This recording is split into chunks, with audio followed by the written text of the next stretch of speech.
నమస్తే, నేను ప్రశాంత్. పహల్గామ్ ఉగ్రదాడులు ఇంకా కొనసాగుతున్నాయి. మరి ఇదే క్రమంలో భారత్ని హిందూ దేశంగా మార్చే అవకాశం ఏమైనా ఉందా అనే విషయాలు అయితే తెలుసుకుందాం. దీని గురించి అయితే మాట్లాడేందుకు ప్రస్తుతం మనతో పాటు సీనియర్ జర్నలిస్ట్ సిఎస్ రావు గారు ఉన్నారు. నమస్తే అండి. నమస్తే. సరే, ఈ ఉగ్రదాడులు అనేటివి ఇంకా కొనసాగుతూ ఉన్నాయి.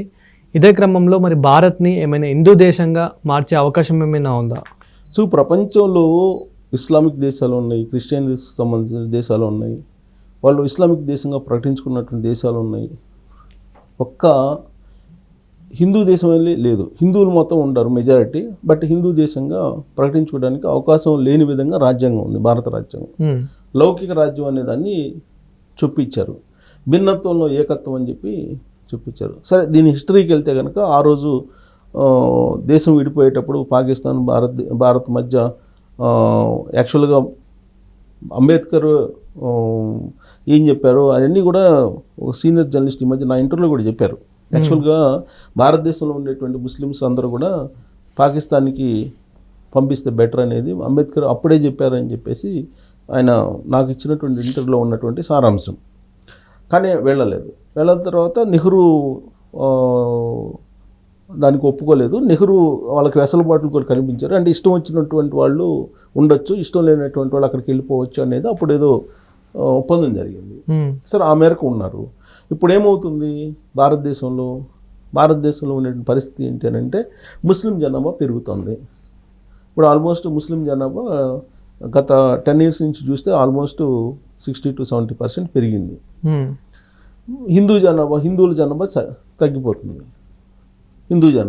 తగ్గిపోతుంది. రాబోయేటువంటి రోజుల్లో భారత్ని ఇస్లామిక్ దేశంగా మారుస్తామని చెప్పేసి అక్కడక్కడ కొంతమంది ముస్లిం సంబంధించినటువంటి వాళ్ళు కొంతమంది వ్యాఖ్యానించినటువంటి సందర్భంలో అప్పుడప్పుడు ఉద్రిక్త పరిస్థితులు రావటం ఇవన్నీ జరుగుతూ ఉన్నాయి.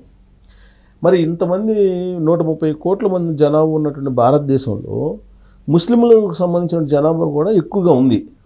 అందుకే ముస్లింలకు రిజర్వేషన్ ఇవ్వాలనేది కూడా కొన్ని రాష్ట్రాల్లో ఈవెన్ కేసీఆర్ తెలంగాణ ముఖ్యమంత్రిగా ఉన్నప్పుడు ఆయన ముస్లిం రిజర్వేషన్లు ఇవ్వాలని చెప్పేసి 12% ఇవ్వాలని చెప్పేసి ఆయన నిర్ణయం తీసుకున్నాడు. అంటే ఓట్ బ్యాంక్ రాజకీయాల కోసం, ఓట్ల కోసం. అలాగే రాజశేఖర రెడ్డి గారు బతికున్నప్పుడు ఆయన 4% రిజర్వేషన్లు వాళ్ళకి ఇచ్చాడు. అది ఆల్రెడీ ఇంప్లిమెంట్ కూడా అయింది. అంటే మత ప్రాతిపదికన అసలు రిజర్వేషన్లు ఉండకూడదని చెప్తూ ఉంటే మత ప్రాతిపదికన రిజర్వేషన్లు అమలు చేయడానికి ఆల్మోస్ట్ అందరూ ఇప్పుడు అన్ని రాష్ట్రాలు కూడా ఇప్పుడు ఎక్కువ మంది ఓట్ల కోసం ప్రయత్నం చేస్తున్నారు. సో అసలు రిజర్వేషన్లు సమీక్షించాలని చెప్పి డిమాండ్ చేస్తూ ఉంటే అసలు రిజర్వేషన్లకు సంబంధించి 50% నేను లిమిట్ ఎత్తేస్తానని చెప్పి రాహుల్ గాంధీ అంటున్నాడు. సో ఇలాంటి పరిస్థితుల్లో ఇప్పుడు ఉగ్రవాద దాడి జరిగి 26 మంది చనిపోతే ఉగ్రవాద దాడిని ఖండించాలా లేకపోతే దాన్ని శబాష్ అనాలా? అస్సాంకు సంబంధించిన ఎమ్మెల్యే దాన్ని సపోర్ట్ చేస్తున్నాడు. అస్సాం అంటే భారతదేశంలో భాగమే కదా. అస్సాం రాష్ట్రంలో ఉండేటువంటి ఎమ్మెల్యే సపోర్ట్ చేస్తూ ఉన్నాడు. ఇప్పుడు నేను ఇక్కడ ఉండేటువంటి అసరుద్దీన్ ఓవైసీ ఏమంటున్నాడు, హిందూ జలాలను కట్ చేశారు బాగానే ఉంది, హిందూ జలాలు ఆపేస్తామంటున్నారు బాగానే ఉంది, వాటిని ఎక్కడ పెడతారు అని అంటున్నారు. ఎక్కడ పెట్టుకుంటే ఏమైంది అంటే వెటకారం. ఇప్పుడు హిందూ జలాలు ఇప్పుడు ఆయన దాడిని ఖండిస్తూ ఉన్నారు. ఇప్పుడు జరిగినటువంటి దాడిని హిందూ జలాలకు సంబంధించి పాకిస్తాన్కి మేము ఆపేస్తామని చెప్పి కేంద్ర ప్రభుత్వం నిర్ణయం తీసుకుంటే వాటిని ఎక్కడ పెడతారని అడుగుతున్నాడు ఆయన. అది అడిగే సందర్భం ఇది కాదు కదా. అంటే భారతదేశంలో ఉంటూ పాకిస్తాన్కి సపోర్ట్ చేసేటువంటి వాళ్ళ సంఖ్య ఎక్కువైంది. ప్రత్యేకించి భారతదేశంలో ఎక్కడ ఏది జరిగినా సరే హైదరాబాద్లో ఈ టెర్రరిస్ట్ మూలాలు కనిపిస్తూ ఉంటాయి. అది కూడా ఎక్కడ కనిపిస్తుంటాయి, పాత బస్తీలో కనిపిస్తుంటాయి. ఇవాళకి కూడా పాత బస్తీలో కరెంటు బిల్లులు దాదాపు 7,000 కోట్లు, వాటర్ బిల్లు కానీ కరెంటు బిల్లు కానీ 7,000 కోట్ల రూపాయలు పెండింగ్లో ఉన్నాయి. వాటిని వసూలు చేసేటువంటి ధైర్యం కూడా ఈ ప్రభుత్వాలు చేయట్లా. ఏ ప్రభుత్వం చేయట్లా. ఇప్పుడు వచ్చినటువంటి కాంగ్రెస్ పార్టీ ప్రభుత్వం చేయట్లేదు. అంతకుముందు ఉన్నటువంటి బీఆర్ఎస్ పార్టీ అయితే అసలు వాళ్ళని నెత్తికెక్కించుకుంది.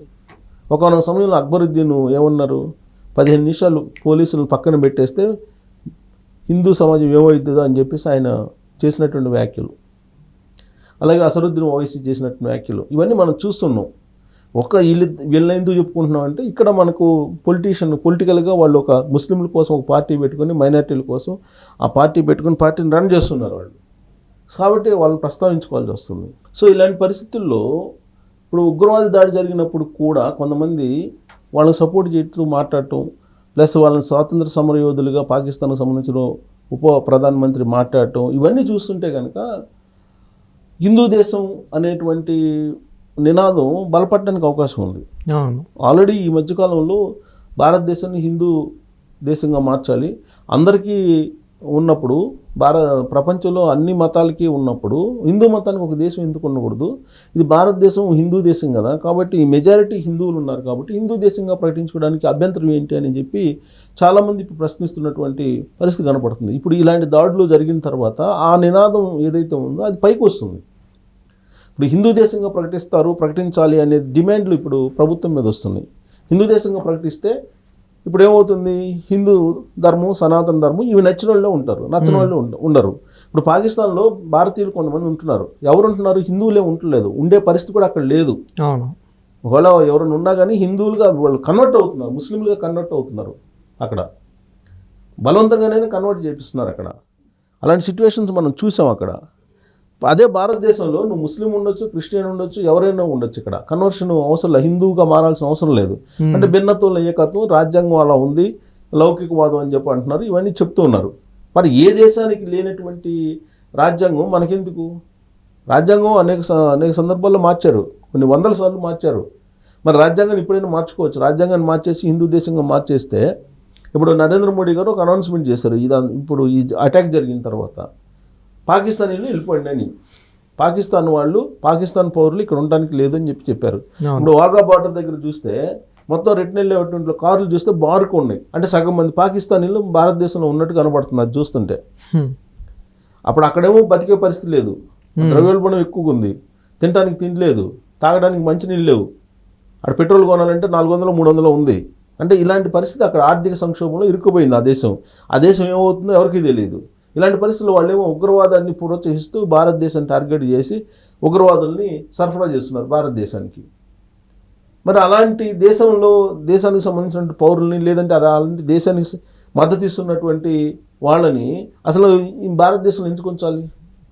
ఇప్పుడు ఎవరైనా దొంగ ఉన్నాడు అనుకోండి, దొంగని ఇంట్లో తీసుకొచ్చుకొని పెట్టంగా ఎవరు దొంగని ఎవరు ఇంట్లో పెట్టుకోరు కదా, దొంగని తెలిసిన తర్వాత. అలానే భారతదేశాన్ని వ్యతిరేకించేటువంటి వాళ్ళు ఈ దేశంలో అవసరం ఏముంది? వ్యతిరేకించేటువంటి వాళ్ళు ఉన్నప్పుడు నీకు మత ఘర్షణలే కదా వచ్చేది, మత ఘర్షణలే కదా జరిగేది. సో కాబట్టి దీనికి ఒక పరిష్కారం అయితే రావాలి. మరి ఆ పరిష్కారం రావాలంటే ఇప్పుడు మైనారిటీలకు సంబంధించినటువంటి జనాభా ఎక్కువగా ఉంది, అలాంటి పరిస్థితి లేదు.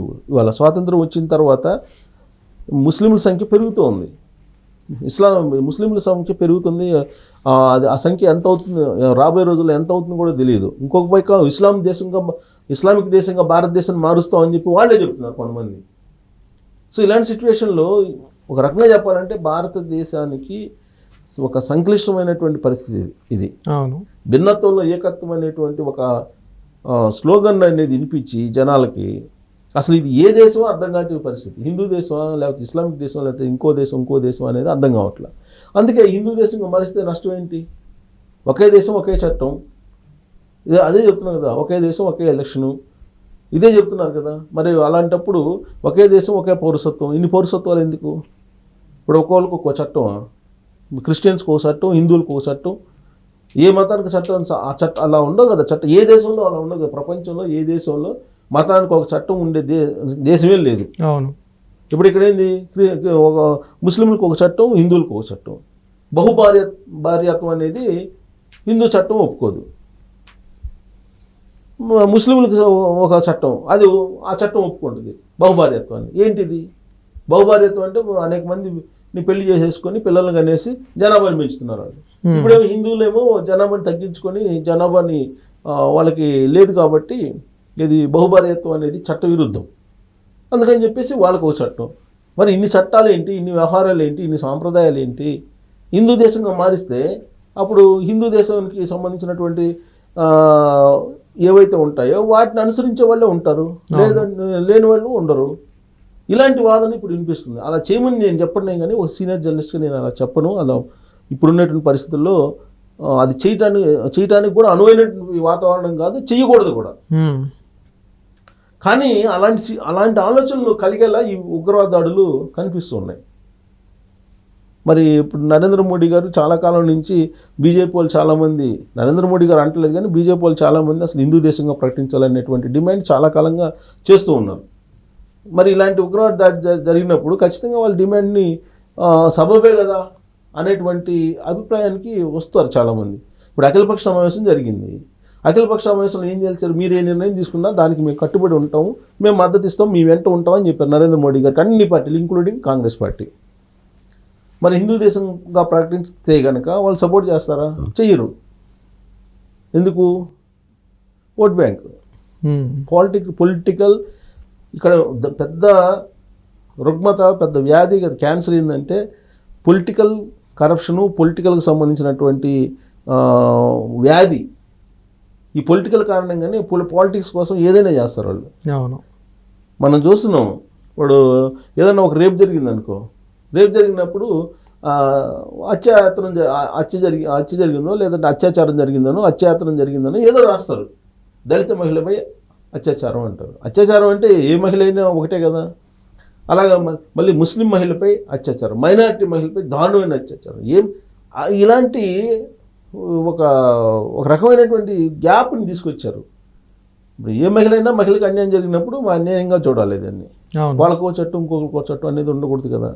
సో అందుకే ఇప్పుడు ఈ పార్టీలన్నీ కూడా ముందు ఆలోచించాలి. ఫస్ట్ భారతదేశాన్ని విచ్ఛిన్నం కాకుండా, భారతదేశంలో మత కలహాలు లేవకుండా మీ ఓట్ బ్యాంక్ అనేది పక్కన పెట్టి ఆలోచించాలి. మరి ఇప్పుడు హిందూ దేశంగా ప్రకటిస్తారా అని అంటే అంత ఈజీ కాదు. అది చేయమని కూడా మనం చెప్పడానికి కూడా లేదు, దాన్ని సమర్థించడం లేవు మనం. కాకపోతే అలాంటి డిమాండ్ వస్తుంది ఇలాంటివి జరిగినప్పుడు. Thank you sir.